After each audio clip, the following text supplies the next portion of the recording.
Now, the issue of a presidential jet has come strongly in the last few days following an allegation by Norton MP Samuel Kujetua-Blakwa that President Akufo-Addo's recent trips have cost the state some 10 million cedis, regardless of the fact that the Falcon 900EX easy aircraft was in good condition. Let's bring you now details of the country's procurement of presidential jets or aircrafts in the last few years. So we have the Falcon 900EX easy aircraft. It was the fourth presidential jet. It was ordered in 2008 by then President John Ejekun Kufuor. Then we have the Gulfstream GII or G3. It is the third presidential jet, and it was brought in by late President Jerry John Rawlings. And then we go to the Fokker 28, which is also a Dutch-made. It was acquired under the General Achampong regime sometime in the 1970s. And then we have the maiden jet DH-125.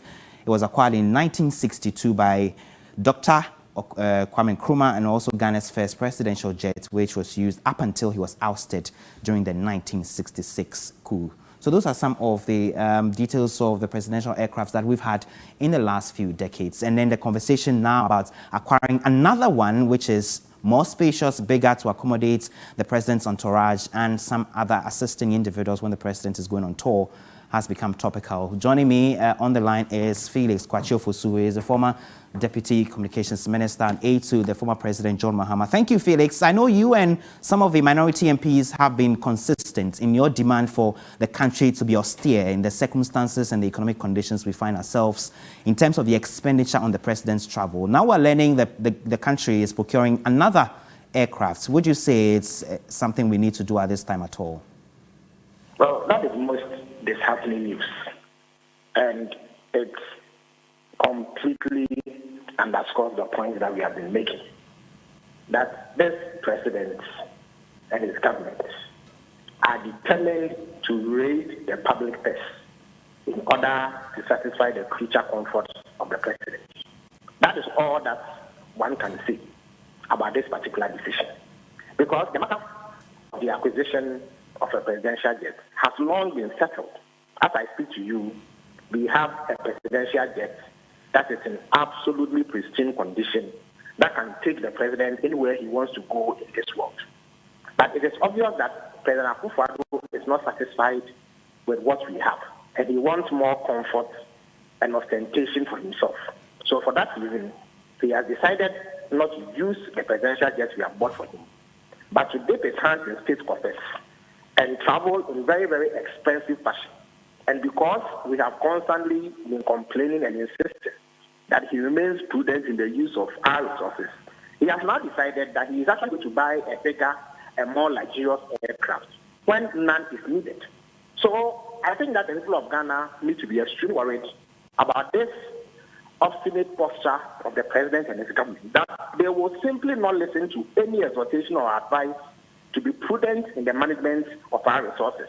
And the decisions they make in respect of expenditure on the creature comforts of the president are completely unacceptable. And for example, the communications director told us during the press briefing yesterday that in the past, the cost of the travels had ballooned because they had to do double trips and even have trips for media men and some other aides of government to take the lead, and all of these are expensive. So getting a bigger aircraft will cut down some of these costs. You do not agree? Well, it has always been the case. Every single Ghanaian president who has traveled has had an advance party. And this is not going to cease if we buy this new jet, unless you are going to buy a jet that fits 300 people. Every time the president travels, there will be advance party because he needs his security apparatus to go and check out where he is staying, where he will be staying, and all the places that he will be going to as part of the activities that he undertakes during his travels. So there will always be an advance team. So that can never be a reason why you acquire a bigger and more expensive jet. Look, the president must understand that Ghanaians are feeling the pinch of severe economic actions. His government is unable to meet many commitments that the people of Ghana want him to meet. He is not able to fix our roads. He is not able to increase the salaries of Ghanaian workers by any appreciable margin. Okay. He is not even able to buy textbooks for basic school pupils. For which reason, for 2 academic years, the pupils in our basic schools have been without new textbooks. This president is unable to provide food for senior high school students, for which reason the schools have been complaining about food shortages. He is not able to pay fertilizer supply, for which reason there has been a shortage of fertilizers, which we are told will lead to food shortages in the coming months. He is not able to do the basic things that Ghanaians require of him. And the reason why he says he's unable to do so is that we are cash-strapped. So if we are cash-strapped and is unable to meet the basic needs of the people of Ghana, why is he so hell-bent on living ostentatiously in a struggle? And so for you, Mr. Ofosu, it's a no-no. They should rescind this decision. It is a complete no-no. We have a fully functional presidential aircraft that can take the president wherever he wants to go in this world.